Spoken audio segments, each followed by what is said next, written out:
Hi everyone, my name is Jack, and today we're going to take a look at another horrible case with you. According to statistics, approximately 30% of violent crimes committed around the world remain unsolved, despite the rapid development of technology and techniques, as well as the creation of extensive DNA databases. As a rule, most of these crimes are solved on hot tracks, but there are cases when the investigation lasts for years or even decades before the perpetrator is punished. But the Ellen Greenberg case, which we will look at in this video, is interesting in that for many years of investigation, it has hardly moved forward. The case has been investigated with numerous irregularities, and over time, there are more questions than answers. The brutal murder of a young woman to this day remains a mystery, and what is remarkable is that the investigation is trying hard to prove that the cheerful Ellen, who was enthusiastically preparing for her own wedding, suddenly decided to leave her life. But let's try to understand everything in order. Who is Ellen Greenberg? Ellen was born in New York in June 1993 in the family of Santa and George Greenberg. She was the only child of her parents, growing up in love and care. During high school, the girl was actively engaged in team sports and even gave hope as a promising athlete. She was an active, restless, and sociable child, but at the same time studied well, showing a special interest in the humanities. After graduating from high school, Ellen became a student at Pennsylvania State University, where she received a degree in public relations. But having started working on a specialty, Greenberg realized that this is not what she would like to devote her life to. Parallel to work, the girl enrolled in the correspondence department of the Pedagogical Institute. A few years later, she brilliantly defended her diploma and moved to Philadelphia, where she was hired to work in one of the local schools as a junior high school teacher. According to relatives, Ellen's life was going great. She was full of enthusiasm, made big plans for the future, and simply adored her work and small students. At the same time, Ellen met a boy with whom she had a torrid affair, and soon they began to prepare for their wedding. The girl's favorite was a young man named Samuel, or just Sam, Goldberg. He was from a fairly wealthy and well-known family in the city. His parents owned their own large business, and his uncle had a reputation as one of the best lawyers in the state. The young men met in 2009 at a party, thanks to their mutual acquaintances, and immediately liked each other. The friendly interaction quickly turned into a rapidly developing romantic relationship, and soon they decided to move in together and live together. On the eve of 2011, Sam made his beloved a proposal, which was the best gift for the new year. He gave her a beautiful diamond ring, and the couple began to prepare for the upcoming wedding, which was scheduled for the spring of the same year. Family members of both young people took the news with joy, and it seemed that the happiness of lovers can no longer interfere with anything. Ellen plunged headlong into the pleasant troubles associated with the wedding, making lists of guests and sending them invitations, choosing a venue and elements of decor for the event, trying on wedding dresses, trying to create their ideal image, and planning a honeymoon. It is noteworthy that almost all these issues the bride was engaged in independently, and the groom did not visibly participate in the process. But loved ones did not attach much importance to this, and Helen never complained. True, there were some oddities, to which everyone paid attention only after the tragedy occurred. In January 2011, the weather in the city was very snowy and frosty.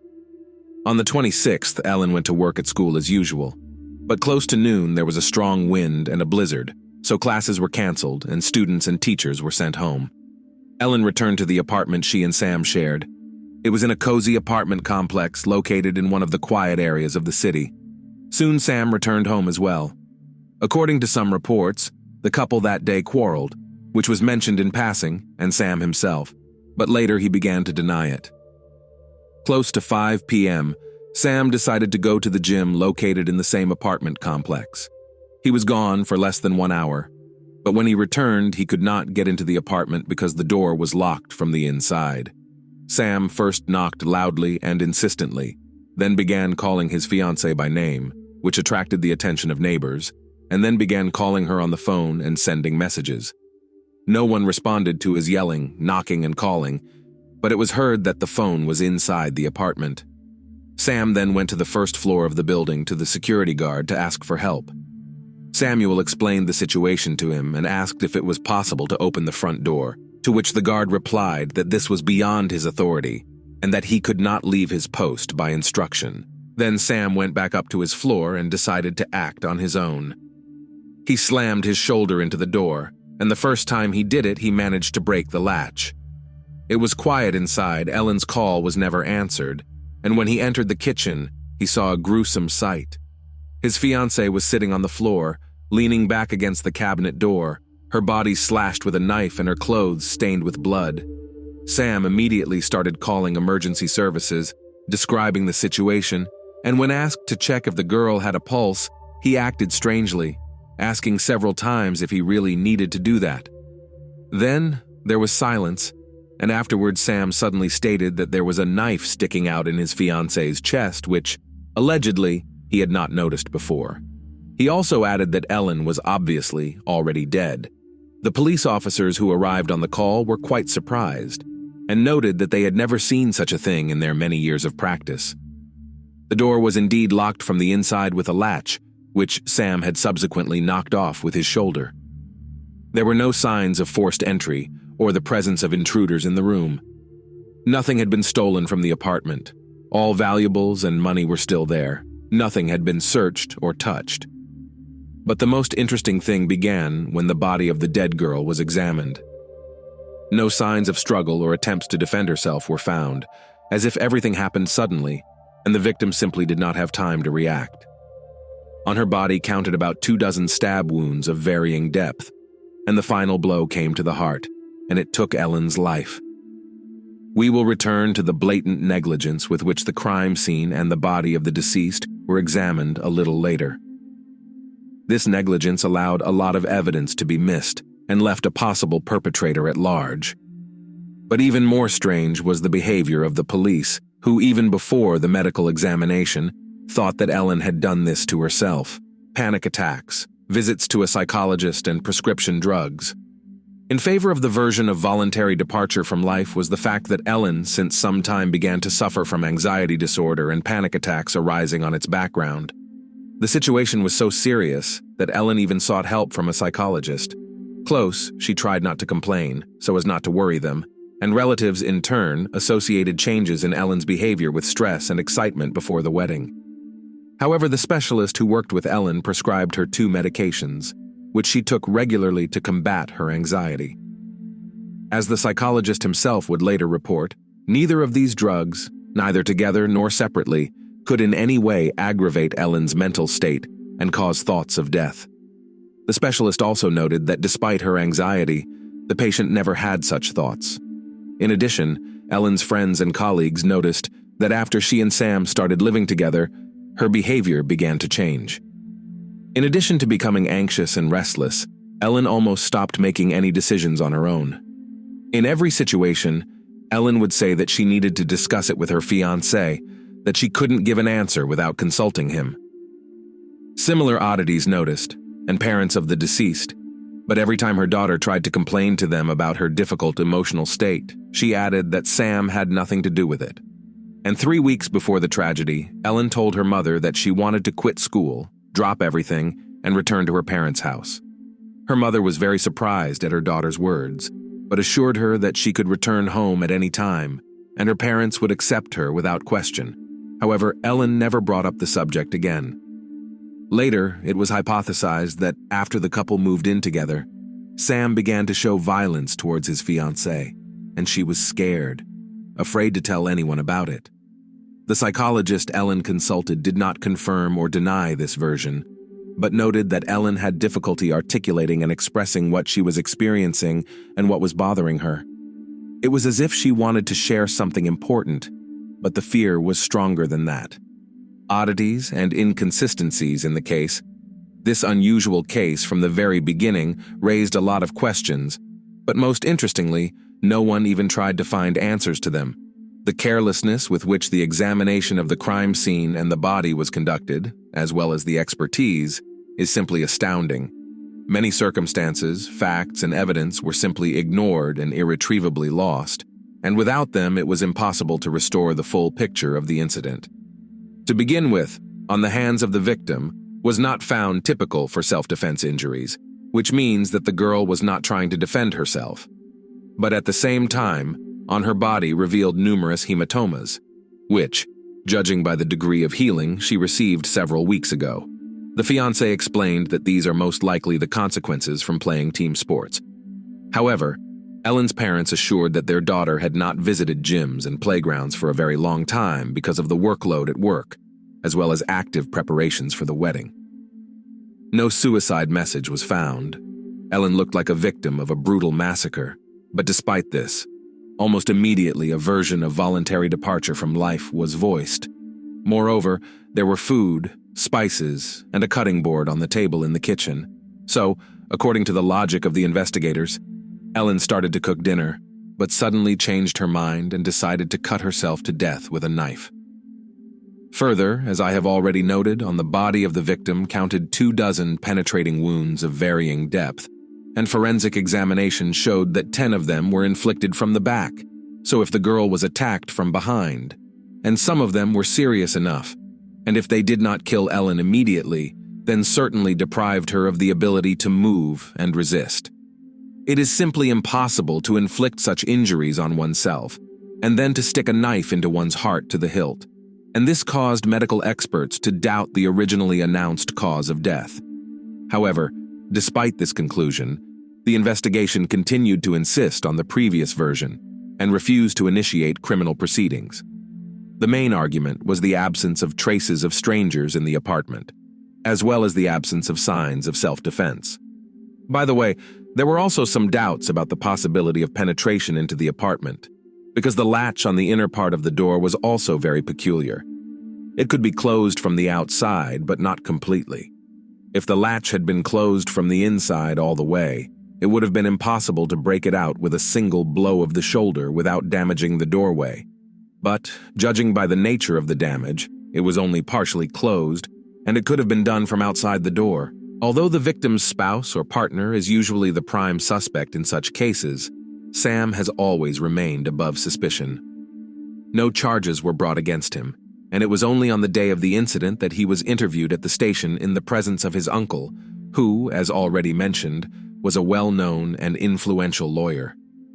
Moreover, the whole picture and sequence of events of that day was reconstructed only according to the words of Sam Goldberg, who at times was confused in his own testimony, but wrote everything off as stress. Neighbors confirmed only that they heard the knocking and screaming of a guy who could not get into the apartment and called his fiancée, but that's all. Sam further claimed during his testimony that he went to the security guard for help, and the guard went upstairs with him and saw him kicking down the door. But the guard denied this information, saying that he had not left his post. Strangely enough, but the investigation did not return to this issue, considering this detail irrelevant. A recording from only one surveillance camera leading to the gym was also checked. It shows Sam walking towards the gym and then walking back. But in the interval between these two events, he could well have gone out through another passage and then returned to the gym in the same way. However, his alibi was not checked, and possible witnesses who could confirm that he had been working out or deny it were not even looked for. Sam did not call the police until an hour later, after he found the door locked and his fiancée unresponsive to knocking and shouting. In addition, the officer who took the call noted that Sam was acting strangely. Despite the fact that he was screaming and wailing, the specialist thought that it was a feigned panic, because Samuel was calm enough to answer questions, and his voice was not shaking. When he was asked to start resuscitative measures, he first doubted the need to do so, then quieted down, and then, and after all, reported about a knife sticking out of his girlfriend's chest, which earlier he allegedly did not notice. It is noteworthy that before calling the police, the guy called his parents and his lawyer uncle, who arrived at the apartment before the police. To the station to testify, as already mentioned, Sam also went together with his uncle.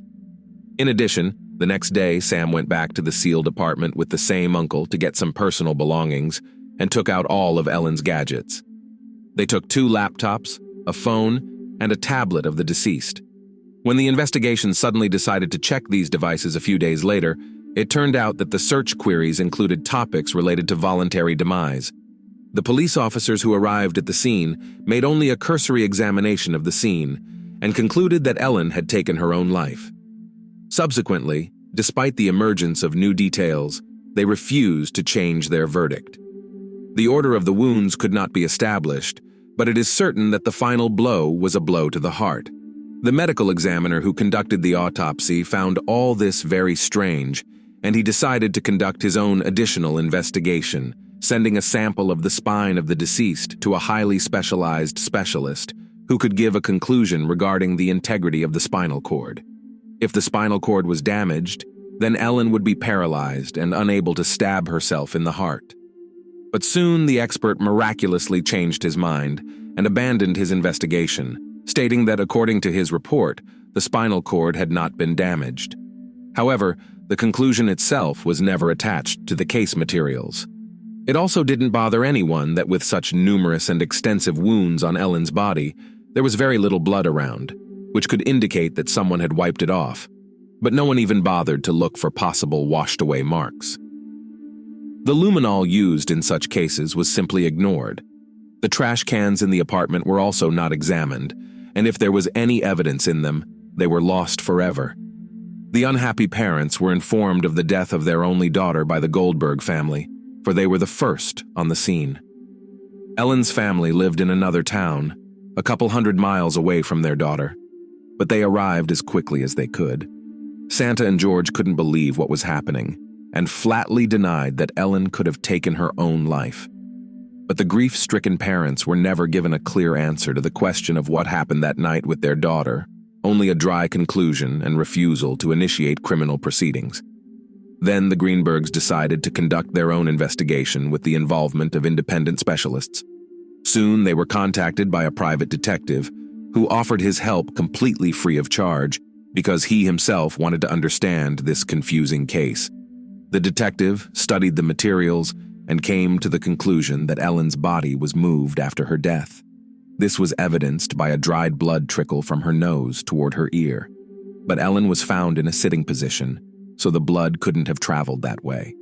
He also found smeared stains on the floor, very similar to drag marks. In addition, after a second one, the guard remembered that Sam, who had asked for help, was wearing a tracksuit and said he had come back from the gym, but he was wearing boots. He did not have a bag with a change of shoes with him. But despite the new evidence and witness testimony, the parents of the deceased were again denied a criminal case or further investigation. The Greenbergs were even denied case files, including a recording of Sam's phone call to the police, as well as surveillance footage showing the time he walked toward the gym and then returned from there. 4 years later, a new young officer has joined the county's homicide unit, taking a position as an assistant prosecutor. He had heard about the unsolved, strange case while he was still studying at the university, and now he decided to get materials from the archives and get to the truth. His attention was drawn to the injury to the back of the head, which could be the first to indicate that Ellen had been attacked from behind when she hadn't expected it. Also of interest to him was the note that there was no spinal cord injury, but there was no official document to prove it. All of the ADA's attempts to find any report regarding the spinal injuries were unsuccessful. It was allegedly lost somewhere in the archives. Then he made an official request to the Center of Forensic Medical Examination to get a duplicate of the document. And then it turned out that no one had ever given such a conclusion, and the body was not examined for spinal cord injuries. At the same time, a fragment of the spine had somehow miraculously been preserved and could be re-examined. An independent specialist was brought in and determined that the spinal cord had been damaged in several places at once, so that Ellen could not have inflicted further injuries on herself. The resulting materials were passed to the police, but there, after reviewing them, again refused to initiate criminal proceedings. In 2018, the coroner gave an official conclusion, which stated that all 20 wounds the deceased had inflicted on herself, and there can be no doubt about it. New investigation. Once again, at a stalemate of justice, the grief-stricken parents hired a new attorney with whom they recollected all the documents, previously unrecorded evidence, facts, and witness statements. In 2019, they filed a new lawsuit against the coroner and experts who had improperly done their jobs and effectively collapsed the case. The following spring, the lawsuit was heard and settled, but trials never began due to the pandemic raging around the world. It was expected that the case would be reclassified, but due to the negligence of the police and medical examiners, as well as the resulting confusion, crucial evidence was lost and irretrievably lost. The parents of the dead girl even created a page in the social network dedicated to the progress of the investigation, where they share official materials, new details, and versions. Family, friends, and colleagues of Ellen insist that she could not take her own life, and even do it in such a heinous way. Ellen, in principle, did not tolerate the sight of blood. It made her sick, and she also had a low pain threshold, because of which she has never done tattoos or piercings. In the summer of 2022, the case was dismissed again, but the Greenbergs got it transferred to the district attorney's office, where a new prosecutor took over. The investigation began again, 11 years after those terrible events. But to this day, the investigation has never been finalized. How did Sam's fate turn out? For the first year after the tragedy, Samuel tried to keep in touch with his estranged father-in-law and mother-in-law. However, he did not take any part in the investigations initiated by them. He flatly refused to communicate with the police, and it seemed that he was not interested in the case. He himself adhered to the official version that his fiancée himself inflicted fatal injuries.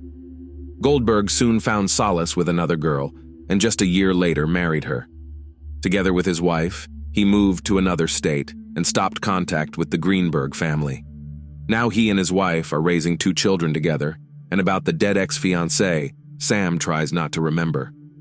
What do you guys think? Is Sam responsible for Ellen's death? Thanks for watching. Jack was with you. Subscribe to the channel and don't forget to click on the bell not to miss new stories from around the world. See you soon. Take care.